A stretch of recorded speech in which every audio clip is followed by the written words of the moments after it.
જય દ્વારકાધીશ ખેડૂત મિત્રો. જય દ્વારકાધીશ. આપણે આજે માણાવદર તાલુકાના દેસિંગા ગામના એક ખેડૂતની મુલાકાતે આવ્યા છીએ અને ખેડૂતે આમાં છે ને એરંડાનું વાવેતર કર્યું. આમ તો જો કે ગયા વર્ષે મગફળીનું વાવેતર કર્યું હતું ત્યારે હું આવ્યો હતો અને ત્યારે લગભગ ખેડૂતની મગફળી 75% જેવી ફેલ થઈ ગઈ હતી અને એમાં આપણે ગ્રીન ઇન્ડિયા એને ખાતર અપાયું હતું અને એને ખૂબ સારું રિઝલ્ટ મળ્યું. આપણે ખેડૂતના મોઢે સાંભળશું. અને એને ગ્રીન ઇન્ડિયા ખાતરમાં ખૂબ સારું રિઝલ્ટ મળ્યા પછી અહીંયા એરંડા વાવ્યા. એ એરંડામાં પાયા ખાતરની શરૂઆત, એટલે આમ તો એને ગ્રીન ઇન્ડિયા અગાઉ નહોતું અને આ વખતે મળ્યું ને એની જે એને ખેડૂતને ગ્રીન ઇન્ડિયાથી જે બેનિફિટ મળ્યા ને એ આપણે ખેડૂતના મોઢે સાંભળશું. બાપા, તમારું આખું નામ બોલો. મારું નામ રતિલાલ ગોકળ, મણવર, ગામ દેસિંગા, તાલુકો માણાવદર, જિલ્લો જુનાગઢ.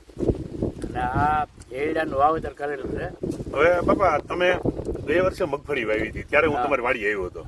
તમે મગફળી વાવી, જનરલ તમે આજ સુધી તો ગ્રીન ઇન્ડિયા તો તમને ગયા વર્ષેથી મળ્યું અને તમે ચાલુ કર્યું, પણ અગાઉ તો તમે રાસાયણિક ખાતરો અન્ય બીજા ખાતરો વાવતા હતા જ ને બધા. તમે આમ તો હવે ઉંમર લાયક છો એટલે તમને અનુભવ ખૂબ લાંબો હોય, તો તમને બીજા જે ખાતરોની કમ્પેરિઝનમાં ને ગ્રીન ઇન્ડિયામાં શું તફાવત લાગે?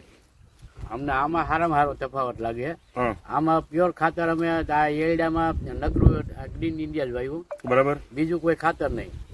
દવા આની બનાવવાની જાતી એમ, બીજી દવા નહીં કોઈ એગ્રો વાળાની. ટૂંકમાં તમારે રાસાયણિક દવા પણ નથી છાંટતા અને આ જ ખાતરની દવા બનાવીને છાંટો. દવા બનાવી તો બાપા, ટૂંકમાં આમ તમને જનરલ વીઘે અમે એવું કહીએ છીએ કે તમારે 50 કિલો ખાતર આપવાનું છે ટોટલ.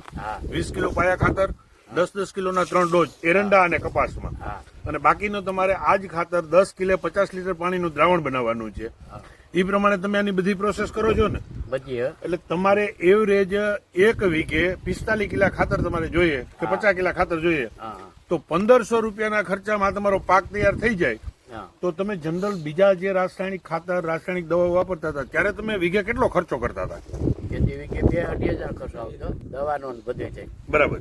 ને કપાસમાં તો વધી જતો, કપાસમાં તો 65,000 રૂપિયા ખર્ચો થઈ જતો, બરાબર છે. તો એની દ્રષ્ટિએ આમાં તમારે 1500 રૂપિયાના ખર્ચમાં તમારો પાક તૈયાર થાય અને બીજા ખાતર કરતા. પછી બાપા, આ જે એરંડા રહ્યા આમાં તમે ગ્રીન ઇન્ડિયા આપ્યું, અહીં તમારી બાજુમાં ખેડૂત છે એની એરંડામાં કયું ખાતર આપ્યું ખબર છે? એને ડીએપી વાપર્યું. એના કરતા તમારા એડા હરા છે કે નબળા છે? સારા છે અમારે. સરસ છે ને? જય દ્વારકાધીશ ખેડૂત મિત્રો. હવે ટૂંકમાં કહેવાનો મતલબ એ છે કે ગ્રીન ઇન્ડિયા ખાતરમાં જે ક્વોલિટી અને જે ગુણવત્તા આવે ને એ તમારે રાસાયણિક દવા ન છાંટવી પડે, રાસાયણિક ખાતર નાખવું પડે. અને બીજું વિશેષતા આ ખાતરની એ છે કે 30મા દિવસે તમારા ખેતરમાં અળસિયું થઈ જાય, અને જે ખાતરમાં અળસિયું થઈ જાય એનાથી કોઈ સારી ગુણવત્તા હોઈ શકે નહીં. તો બાપા, ખેડૂતોને ભલામણ કરો કે હવે આ ગ્રીન ઇન્ડિયા વાપરતા જાય. ખાતર વાપરા જેવું છે આ ખાતર, ખેડૂત બધા આ ભલામણ છે એમ. અને આ ખાતર જોતું હોય કોઈ ખેડૂત ભાઈઓને તો માણાવદર કૃષ્ણા ઇલેક્ટ્રિક વિનુભાઈ, મારા મોબાઈલ નંબર છે 99 790 24 8 71. ઓકે.